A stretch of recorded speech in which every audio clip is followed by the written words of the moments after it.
کہ بیٹا کوا ہے. پھر پوچھا ابا یہ کیا ہے؟ پھر پیار سے کہا کوا ہے. پھر پوچھا یہ کیا ہے؟ پھر محبت سے کہا کوا ہے. پھر پوچھا یہ کیا ہے؟ پھر چوم کے کہا یہ کوا ہے. وہی بچہ جب جوان ہوا اور باپ بچہ ہو گیا، بوڑھا ہو گیا، دوسری تیسری دفعہ کے بعد کہتے ہیں بابا تجھے دماغ تیرا خراب ہے، نظر نہیں آتا کوا ہے؟ میں نے ایک بڑے سے پوچھا، آج کی قرآن پاک کی آیتیں مجھے کسی مضمون پہ لے گئے. میں نے ایک بڑے سے سنا، قسمت والا ہوگا جس کو اولاد کی وفا نصیب ہوگی اور اولاد کی خدمت نصیب ہوگی. قسمت والا ہوگا، اولاد کی وفا نصیب ہوگی یا اولاد کی خدمت نصیب ہوگی کہ اولاد اس کی خدمت کرے گی. کوئی قسمت والا ہوگا. ہمیں اولاد کے لیے کچھ کرنا ہوگا، پھر اولاد کچھ دے گی. حضرت عمر رضی اللہ تعالیٰ عنہ کے پاس ایک بوڑھا آیا بیٹے کو لے کے، کہتا ہے بیٹا، کہتا ہے تیرا میرا مال میرا ہے، تیرا کوئی حق نہیں، میری عزت نہیں کرتا، میری خدمت نہیں کرتا، مجھے عزت اور وقار نہیں دیتا، میری بے عزتی کرتا ہے، میں ترستا رہتا ہوں، مجھے کچھ نہیں ملتا. بہت بے بسی بے کسی کا اظہار کیا. حضرت عمر کا ہاتھ درے کی طرف جانے لگا تو بیٹا کہنے لگا میں امیر المومنین ذرا میری بھی سن لیجیے. میرے والد سے پوچھے اس نے شادی کس جذبے سے کی تھی،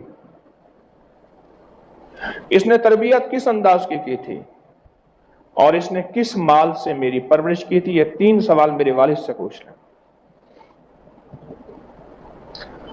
مومن ایمان اخلاق کی بنیاد پہ شادی کرتا ہے، عیسائی حسن کی بنیاد پہ شادی کرتا ہے، یہودی دولت کی بنیاد پہ شادی کرتا ہے. میرے باپ سے پوچھے اس نے کس کی بنیاد پہ میری ماں سے شادی کی تھی. پتا چلا کہ باپ نے حسن اور مال کی بنیاد پہ شادی کی تھی. پہلے سوال میں باپ جھوٹا ہو گیا.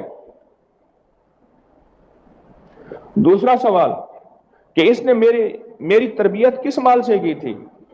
پتا چلا کہ باپ نے مشکوک مال سے بیٹے کی اولاد کی تربیت کی تھی، مشکوک مال سے. تیسرا سوال ہے کہ اس نے پوچھے میرے والد سے انہوں نے تعلیم و تربیت میں ہمیں پہلے دن کیا دیا تھا. انہوں نے کہا تعلیم و تربیت میں اس نے پہلے دن دیا تھا کہ بیٹا بڑا ہو کے ڈاکٹر بنو گا، انجینئر بنو گا. میں اپنے طور پہ لفظ کہہ رہا ہوں. پہلے دن میں یہ باپ نے اولاد کو نہیں کہا تھا کہ بڑا ہو کے میں انسان بنوں گا. آدمی تو سارے ہیں. آپ نے دیکھا نا بچہ کوئی شرارتیں کر رہا ہو تو آپ اسے نہیں کہتے آدمی بن، کہتے انسان بن. ہم جا رہے تھے مکہ مکرمہ میں ایک ٹیکسی میں، تو یہ ٹیکسی والا تیز جا رہا تھا، ساتھ والا ڈرائیور آیا، اس نے اس کو کہا حیوان، یعنی انسان کا بدل حیوان ہے، بہت بڑی گالی ہے. 3 چیزیں میرے والد سے پوچھیں. شادی کا جذبہ کیا تھا، شادی کا معیار کیا تھا، مال کہاں سے آیا، کیسے خرچ کیا، مجھ پہ کیسے پرورش کی، اور تیسرا کن بنیادوں پہ میری پرورش کی. اور 3 ہی چیزوں میں والد جھوٹا ہو گیا. اور عمر فرماتے ہیں تیری بوڑھی ہڈیاں میرا درا نہیں سہ سکیں گی. اب برے کا حقدار تو ہے، تیرا بیٹا نہیں ہے.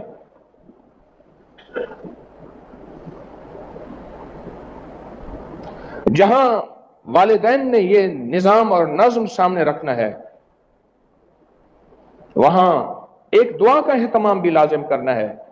ربنا حب لنا من ازواجنا وذریاتنا قرۃ اعین واجعلنا للمتقین اماما. ایک درویش سے حضرت لاہوری رحمۃ اللہ علیہ، ان سے پوچھا حضرت آپ کے تینوں بیٹے عبید اللہ، حبیب اللہ، حمید اللہ، تینوں ولی ہیں، ولایت کا راز. فرمایا میں نے ہر نماز کی رب جعلنی میں یہ دعا پڑھنا نہیں چھوڑی. ہر دعا میں رب جعلنی کے بعد ربنا پڑھے میرے ساتھ حب لنا من ازواجنا وذریاتنا قرۃ اعین واجعلنا للمتقین اماما. جہاں اسباب پہ نظر رکھنی ہے، اسباب کو سامنے رکھنا ہے، وہاں مسبب الاسباب کو نہیں چھوڑنا. کہ اسباب میں اپنی نسلوں کو کیا دے رہا ہوں، کیا میرے پاس اپنی نسلوں کے دینے کے لیے وقت ہے؟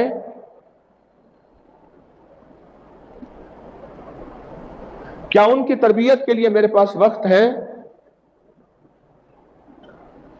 کیا میں اولاد کی عزت کر رہا ہوں یا اولاد سے عزت چاہ رہا ہوں؟ اللہ کے حبیب کملی والے نے فرمایا اپنی نسلوں کی عزت کرو، اور نسلوں کو کہا والدین کی عزت کرو۔ ایک صاحب کہنے لگے میں ایک عرب کے پاس بیٹھا تھا، عرب، ایک جوان آیا، وہ کھڑے ہو گئے، مرحبا، اس کا ماتھا چوما، اسے بٹھایا، اس نے باتیں کی، چلا گیا۔ کون تھا؟ کہا میرا بیٹا تھا۔ اور ان کے خادم نے بتایا کہ ہر دفعہ اپنی اولاد کی یہ شخص ایسی ہی عزت کرتا ہے، اپنی اولاد کو بے عزت نہیں کرتا، اگر اس کی غلطیاں خامی ہیں تو اسے محبت پیار سے علیحدہ سمجھاتا ہے۔ اکرم اولادکم، حضور نے فرمایا اپنی اولاد کا اکرام کرو،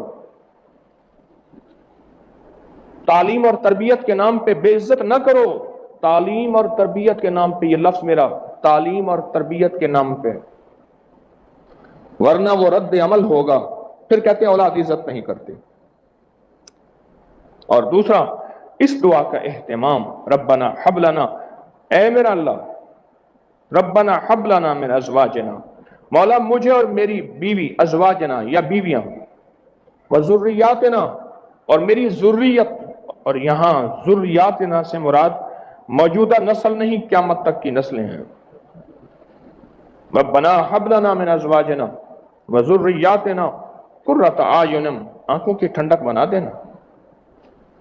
اس دن میرے ایک پرانے دوست تھے، بڑے عرصے کے بعد ملے، حال احوال پوچھا، بیٹے کا کیا حال ہے، بیٹی کا کیا حال ہے؟ اس نے جو لفظ کہا نا، وہ لفظ پتہ کچھ نہیں کہا، کہہ رہے ہاں ٹھنڈی ہوائیں آ رہی ہیں، بس۔ میں نے کہا بیٹی بھی آئی تھی، بیٹی بھی آئی تھی، اس کا کیا حال ہے؟ کہنے لگا ٹھنڈی ہوائیں آ رہی ہیں۔ قرۃ اعین، آنکھوں کی ٹھنڈک بنا دے، وجعلنا للمتقین اماما، اور اتنی آنکھوں کی ٹھنڈک بنا دے، اتنی کی آنکھوں کی ٹھنڈک بنا دے، انہیں نیکی اور نیکی سے آگے تقوی، اور تقوی سے آگے تقوی کا امام بنا دے۔ اولاد، جوتے کے باہر اگر کنکر ہے برداشت ہوتا ہے، جوتے کے اندر کا کنکر برداشت نہیں ہوتا۔ یہ اولاد، یہ گھرانہ، یہ بیوی، یہ بچے، یہ جوتے کے اندر کے کنکر ہیں، اگر جوتے کے اندر کنکر ہوگا برداشت نہیں ہوگا، پاؤں برداشت نہیں کر سکتا۔ چھوٹا سا تنکا ہو، جوتا جھاڑ رہے ہوتے ہیں۔ جہاں اولاد کی تربیت پہ نظر رکھیں، اس نظر میں محبت، پیار، اکرام، وہاں دعاؤں کا بھی ساتھ اہتمام ہو۔ اور یہاں تسبیح خانے میں آئے ہیں، اس کی مشق کر کے جائیں، اس کی مشق کر کے جائیں۔ وہ بھی کوئی باپ ہے گھر جائے تو اولاد چھپ جائے؟ نہ، وہ باپ نہیں ہے، باپ دوست ہوتا ہے، باپ دوست ہوتا ہے۔ ان کی ساری شرارتوں کے باوجود اپنے بچپن کو یاد کرتا ہے، بچپن میں کیسے تھا۔ اس دن میرے دونوں بیٹے ہنس ہنس کے لوٹ پوٹ رہے تھے، ان کی ماں کہہ رہی تھی ادب کرو۔ میں نے ان سے کہا، میں نے کہا مرحوم باپ بھی ایسے تھا۔ ہاں آپ تو ایسی باتیں کرتے رہتے ہیں۔ میں نے کہا مرحوم باپ بھی ایسے تھا، اور یہی عمر تو ہنسنے کی ہے، اس کے بعد تو میری ذمہ داریاں ہی ذمہ داریاں۔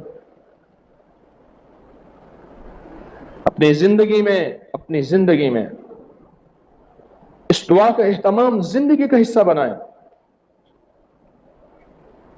اس دعا کا اہتمام زندگی کا حصہ بنائیں،